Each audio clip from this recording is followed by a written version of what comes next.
Hello ವೀಕ್ಷಕರೇ, ರತ್ನ recipe ಚಾನಲ್ಗೆ ನಿಮಗೆಲ್ಲರಿಗೂ ಸ್ವಾಗತ. ಮುದ್ದೆ ಏನೋ ಮಾಡಿಬಿಡ್ತೀವಿ, ಅದಕ್ಕೆ ಕಾಂಬಿನೇಷನ್ನಾಗಿ ಸಾಂಬಾರು ಏನು ಮಾಡೋದು ಅಂತ ಯೋಚನೆ ಮಾಡ್ತಿದ್ದಾಗ ಈ ಥರ ಬಸ್ಸಾರು, ಉಪ್ಸಾರು, ಮಸಪ್ಪು ಆ ಥರ ಎಲ್ಲ ಮಾಡ್ಕೊಳ್ಬೋದು. ನಾನಿಲ್ಲಿ ಇವತ್ತು ಹುರುಳಿಕಾಯಿ ಹಾಕಿ ಉಪ್ಸಾರು ಹೇಗೆ ಮಾಡೋದು ಅಂತ ನೋಡ್ಕೊಳ್ಳೋಣ. ಇದು ಟಿಪಿಕಲ್ ಮಂಡ್ಯ ಸ್ಟೈಲ್ ಥರದಲ್ಲಿ ಮಾಡ್ತಾಯಿದ್ದೀನಿ. ತುಂಬ ರುಚಿಯಾಗಿತ್ತು. ಹಳ್ಳಿ ಸೈಡಲ್ಲಿ ಯಾವ ಥರ ಮಾಡ್ತಾರೋ ಆ ಥರ ಮಾಡಿದ್ದೀನಿ. ಹುರುಳಿಕಾಯಿ ದೇಹಕ್ಕೆ ತುಂಬ ಒಳ್ಳೆಯದು. ಅದರಿಂದ ಈ ಥರ ಉಪ್ಸಾರು ಹಾಲು ಬಿಟ್ಟು ಉಪ್ಸಾರು ಮಾಡಿದ್ರೆ ತುಂಬ ಸೊಗಸಾಗಿರುತ್ತೆ. ಇದನ್ನು ಹೇಗೆ ಮಾಡೋದು ಅಂತ ನೋಡ್ಕೊಳ್ಳೋಣ ಬನ್ನಿ. ನೋಡ್ತಿದ್ದೀರಲ್ಲ ಎಷ್ಟು ಚೆನ್ನಾಗಿತ್ತು ಅಂದರೆ ತುಂಬ ಚೆನ್ನಾಗಿತ್ತು. ಇದನ್ನು ತುಂಬ ಈಸಿಯಾಗಿರುತ್ತೆ ಮತ್ತು ಅದ್ಭುತವಾಗಿರುತ್ತೆ ರುಚಿ. ನಾನಿಲ್ಲಿ ಒಂದು ಕುಕ್ಕರಲ್ಲಿ ನೀರು ಚೆನ್ನಾಗಿ ಬಿಸಿ ಆಗಲಿ ಅಂತ ಮಾಡ್ಕೊಂಡಿದ್ದೀನಿ. ಮತ್ತು ಹುರುಳಿಕಾಯಿನ ಚೆನ್ನಾಗಿ ತೊಳೆದು ಸಣ್ಣ ಸಣ್ಣಕ್ಕೆ ಈ ಥರ ಹೆಚ್ಚಿಕೊಂಡಿದ್ದೀನಿ. ನೋಡ್ತಿದ್ದಾರಲ್ಲ, ಇಷ್ಟು ಅದಕ್ಕಿದ್ರೆ ಸಾಕು.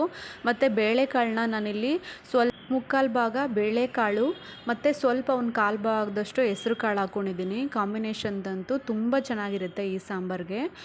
ಹೆಸ್ರು ಕಾಳು ಹಾಕೋದ್ರಿಂದ ತಂಪು ಕೂಡ ಆಗಿರುತ್ತೆ ದೇಹಕ್ಕೆ, ಆದ್ದರಿಂದ ಒಳ್ಳೆ ಚೆನ್ನಾಗಿರುತ್ತೆ. ಅದರಿಂದ ಮಾಡ್ತಾಯಿದ್ದೀನಿ. ನೋಡ್ತಿದ್ರಲ್ಲ, ಈಗ ಹುರುಳಿಕಾಯಿನ ಚೆನ್ನಾಗಿ ಬೀನ್ಸ್ನ ಚೆನ್ನಾಗಿ ತೊಳೆದು ಸಣ್ಣ ಸಣ್ಣಕ್ಕೆ ಹೆಚ್ಚಿ ಇದನ್ನು ಹಾಕ್ತಾಯಿದ್ದೀನಿ. ಬಿಸಿ ನೀರು ಆಗಿರಬೇಕು.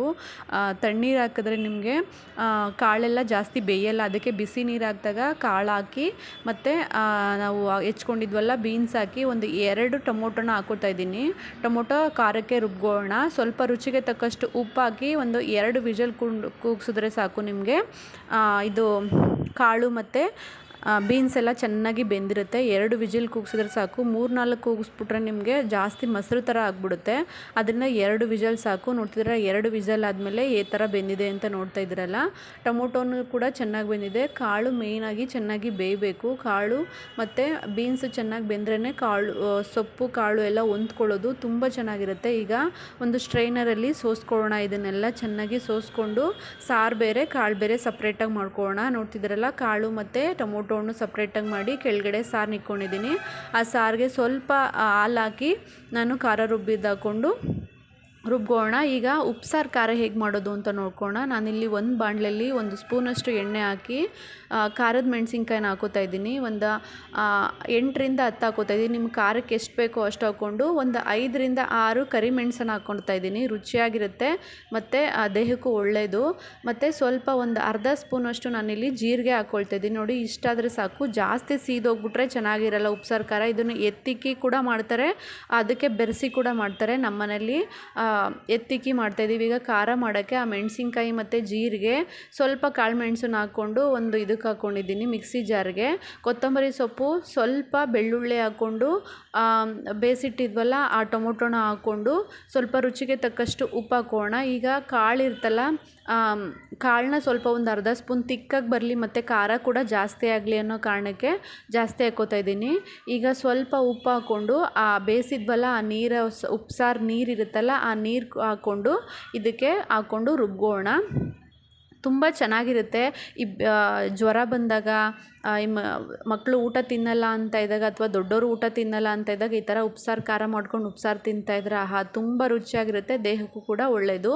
ಈ ಥರ ನೀವು ಉಪ್ಸಾರು ಮಾಡಿ ಖಾರ ಮಾಡಿ ಎತ್ತಿಟ್ಕೊಂಡ್ರೆ ನಿಮಗೆ ಇಡ್ಲಿಗೆ ಅಥವಾ ರೊಟ್ಟಿ ಮಾಡಿದಾಗ, ರಾಗಿ ರೊಟ್ಟಿ ಮಾಡಿದಾಗ, ಅಕ್ಕಿ ರೊಟ್ಟಿ ಮಾಡಿದಾಗ, ಚಪಾತಿ ಮಾಡಿದಾಗ ಕೂಡ ಯೂಸ್ ಆಗುತ್ತೆ. ನೋಡ್ತಿದ್ದೀರ, 1 ಸ್ಪೂನಷ್ಟು ಖಾರನ ನಾನಿಲ್ಲಿ ಆ ನೀರು ಬೇಯಿಸಿಟ್ಟಿದ್ನಲ್ವ ಆ ಬೀನ್ಸ್ ನೀರಿಗೆ ನಾನಿಲ್ಲಿ ಇದನ್ನು ಹಾಕ್ಕೊಂಡು ಬಿಸಿ ಮಾಡಿಕೊಂಡು ಕುದಿಸ್ಕೊತಾ ಇದ್ದೀನಿ. ನೋಡಿ, ಈ ಥರ ಎತ್ತಿಟ್ಕೊಂಡ್ರೆ ಒಂದು ಬಾಕ್ಸಲ್ಲಿ ನಿಮಗೆ ರೊಟ್ಟಿ ಮಾಡಿದಾಗ ಒಳ್ಳೆ ಕಾಂಬಿನೇಷನ್ ಆಗಿರುತ್ತೆ. ಮಂಡ್ಯ ಸೈಡಲ್ಲೆಲ್ಲ ಇದೇ ಥರ ಮಾಡಿ ಎತ್ತಿಟ್ಕೊಂಡು ನಿಮಗೆ ಉಪ್ಸಾರು ಖಾರ ಅಂತ ಕೊಡ್ತಾರೆ. ಚಿಕನ್ ಕಬಾಬ್ ಮಾಡಿದಾಗಂತೂ ತುಂಬ ಚೆನ್ನಾಗಿರುತ್ತೆ. ಇದನ್ನು ಸ್ಟ್ರೀಟ್ ಸ್ಟೈಲಲ್ಲಿ ಇವಾಗ ರೂಢಿ ಮಾಡ್ಕೊಂಡಿದ್ದಾರೆ ಈ ಥರ ಕೊಡೋದು. ಈಗ ಸಾಂಬಾರನ್ನ ಬಿಸಿ ಮಾಡಿಕೊಂಡು ಈಗ ಅದಕ್ಕೆ ಹಾಲು ಬಿಟ್ಕೋತಾ ಇದ್ದೀನಿ. ನಿಮ್ಗೆ ಎಷ್ಟು ಬೇಕೋ ಅಷ್ಟು ಹಾಲು ಬಿಟ್ಕೊಳ್ಳಿ. ಹಾಲು ಬಿಟ್ಕೊಂಡ್ರೆ ಖಾರಕ್ಕೆ ಹುಳಿ ಹಾಕಬಾರ್ದು. ಹುಳಿ ಅಂತಂದರೆ ಹುಣಸೆ ಹಣ್ಣಿನ ಹುಳಿ ಹಾಕಿದ್ರೆ ಆ ಹಾಲು ಒಡೆದೋಗ್ಬಿಡುತ್ತೆ. ಹುಣಸೆ ಹಣ್ಣು ಹುಳಿ ಹಾಕಿಲ್ಲ ನಾನು. ಹಾಲು ಬಿಡಲ್ಲ ಅಂದರೆ ನೀವು ಹುಣಸೆ ಹಣ್ಣು ಕೂಡ ಹಾಕ್ಕೊಂಡು ರುಬ್ಕೊಳ್ಬೋದು.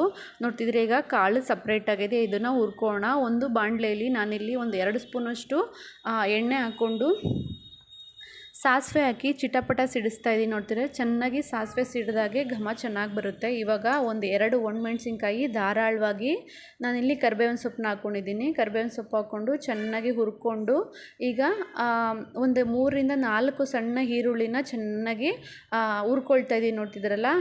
ಪಲ್ಯ ಕೂಡ ಚೆನ್ನಾಗಿರುತ್ತೆ ನೋಡ್ತಿದ್ದೀರಲ್ಲ. ಈಗ ಚೆನ್ನಾಗಿ ಹುರ್ಕೊಂಡಿರೋದಾದಮೇಲೆ ಸ್ವಲ್ಪ ರುಚಿಗೆ ತಕ್ಕಷ್ಟು ಉಪ್ಪು ಹಾಕೋಣ. ಪುಡಿ ಉಪ್ಪು ಹಾಕಿದ್ದೀನಿ, ಸ್ಕಿಪ್ ಆಗಿದೆ. ಈಗ ಬೇಯಿಸ್ಕಿಟ್ಟಿರುವಂಥ ಕಾಳು ಮತ್ತು ಬೀನ್ಸ್ನ ಹಾಕಿ ಚೆನ್ನಾಗಿ ಹುರ್ಕೊಳ್ಬೇಕು. ಅದಕ್ಕೆ ಕಾಯಿ ತುರಿ ಹಾಕ್ತಾಯಿದ್ದೀನಿ. ನಿಮ್ಗೆ ಧಾರಾಳವಾಗಿ ಎಷ್ಟು ಬೇಕೋ ಅಷ್ಟು ಕಾಯಿ ತುರಿ ಮತ್ತು ಕೊತ್ತಂಬರಿ ಸೊಪ್ಪನ್ನ ಆ್ಯಡ್ ಮಾಡ್ಕೊಳ್ಬೋದು. ಇವಾಗ ಸಣ್ಣ ಉರಿ ಮಾಡಿಕೊಂಡು ಈಗ ಇದನ್ನೆಲ್ಲ ಚೆನ್ನಾಗಿ ಮಿಕ್ಸ್ ಮಾಡ್ಕೋಣ ಸ್ನೇಹಿತರೆ. ತುಂಬ ಚೆನ್ನಾಗಿರುತ್ತೆ, ಸೊಗಸಾಗಿರುತ್ತೆ.